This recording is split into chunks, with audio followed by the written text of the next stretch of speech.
Hi friends, welcome back to my channel. ఎలా ఉన్నారండి? అందరూ బాగున్నారు? నేను కూడా చాలా బాగున్నానండి. ఈరోజు చికెన్ బిర్యానీ ఎలా చేయాలో చెప్తాను.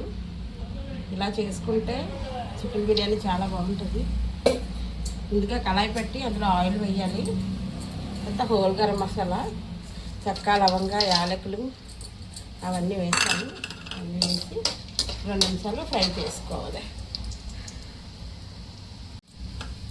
హోల్ గరం మసాలా 2 నిమిషాలు వేగిన తర్వాత ఉల్లిపాయలు, పచ్చిమిర్చి వేసి ఎర్రగా వేసుకోవాలి.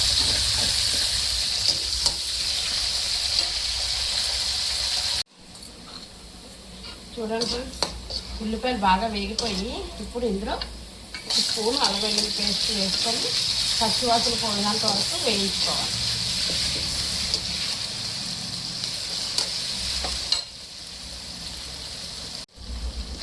అల్లం వెల్లుల్లి పేస్ట్ పచ్చివాసన పోయినంత వరకు వేయించుకున్నాను. ఇప్పుడు ఇందులోనే ఒక 2 టమాటీలు, ఉప్పు, పసుపు, కొంచెం కొత్తిమీర, కొంచెం కరివేపాకు వేసుకొని టమాటీలు బాగా మగ్గిపోవాలి. అంతవరకు ఫ్రై చేసుకోవాలి. టమాటీలు బాగా మగ్గిపోయండి. ఇప్పుడు ఇందులో మనం కడిగి పెట్టుకుని చికెన్ వేసుకొని ఒక 10 నిమిషాలు బాగా ఫ్రై చేసుకోవాలి. ఈ చికెన్ అంత బాగా ఫ్రై అయితే బిర్యానీ అంత బాగుంటుందండి. మీరు చికెన్ బిర్యానీ అనొచ్చు, చికెన్ పలావ్ అనొచ్చు, ఏదో పేరు పెట్టుకోవచ్చు.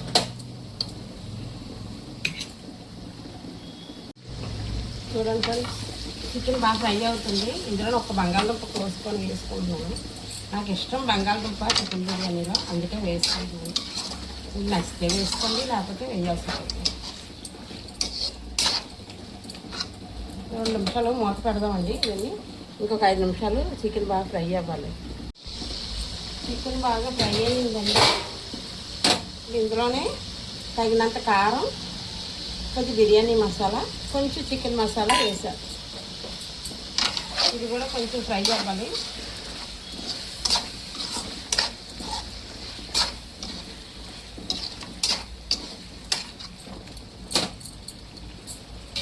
రెండు నిమిషాలు మూత కారం పచ్చివాసన పోయినంత వరకు వేయించుకోవాలి.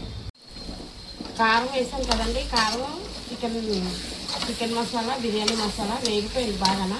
ఇప్పుడు ఒక 4 స్పూన్లు పెరుగు వేసుకోవాలి. ఈ మిగిలిన కొత్తిమీర, కరివేపాకు కూడా వేసుకోవాలి. మీ దగ్గర ఉంటే పుదీనా కూడా వేసుకోండి. నా దగ్గర లేదు, అందుకే వేయలేదు నేను. ఈ పెరుగు, చికెన్ అన్నీ బాగా పట్టాలి. చికెన్కి ఒక 10 నిమిషాలు ఫ్రై చేయాలి. ఇప్పుడు ఇందులో మనం అరగంట ముందు నానబెట్టుకున్న బాస్మతి రైస్ వేసుకొని 2 నిమిషాలు ఫ్రై చేసుకోవాలి. ఇప్పుడు ఇందులో 2 గ్లాసులు బాస్మతి రైస్ తీసుకున్నాను నేను. ఒక గ్లాస్కి గ్లాసున్నర వాటర్ వేసుకోవాలి. బాస్మతి రైస్ కాబట్టి 1/2 గ్లాసు తగ్గించుకోవాలన్నమాట. నార్మల్ రైస్ అయితే ఒక గ్లాస్కి 2 గ్లాసులు వాటర్ వేసుకోవాలి. బాస్మతి రైస్ కాబట్టి ఒక గ్లాసు రైస్కి గ్లాసున్నర వాటర్ సరిపోద్ది. ఇప్పుడే ఉప్పు అది కూడా కొంచెం చూసుకొని వేసుకోవాలి.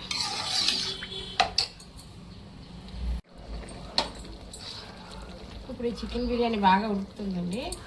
ఇప్పుడు మనం పూర్తిగా మంట తగ్గించేసుకొని ఏదైనా ఒక ప్లేటు మూత పెట్టేసుకోవాలి. పెట్టుకొని 10 నిమిషాలు ఉంచితే చికెన్ బిర్యానీ రెడీ అయిపోద్దండి. మూత పెట్టి 10 నిమిషాలు అయిందండి. వేడివేడిగా దమ్ బిర్యానీ రెడీ. చూడండి ఇంత బాగుందా, పొడి పొడిగా. రైతా కూడా అవసరం లేదు, చాలా బాగుంటుంది. ఇలా ఒకసారి మీరు ఇంట్లో చేసుకొని చెప్పండి టేస్ట్ ఎలా ఉందని. వేడి వేడి చికెన్ పలావ్ రెడీ. చూడండి అంత పొడి పొడిగా వచ్చింది.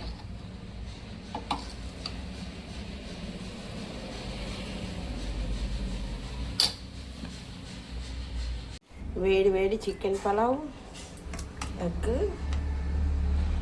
రైతా. నాకు రైతా ఇలాగా చిక్కగానే ఉంటేనే ఇష్టం. ఇంకేంటి ఫ్రెండ్స్, ఈ వీడియో కనుక నచ్చినట్లయితే లైక్ చేయండి, షేర్ చేయండి, సబ్స్క్రైబ్ చేయండి ఫ్రెండ్స్. మళ్ళీ ఇంకో వీడియోతో మళ్ళీ కలుస్తాను. Bye friends.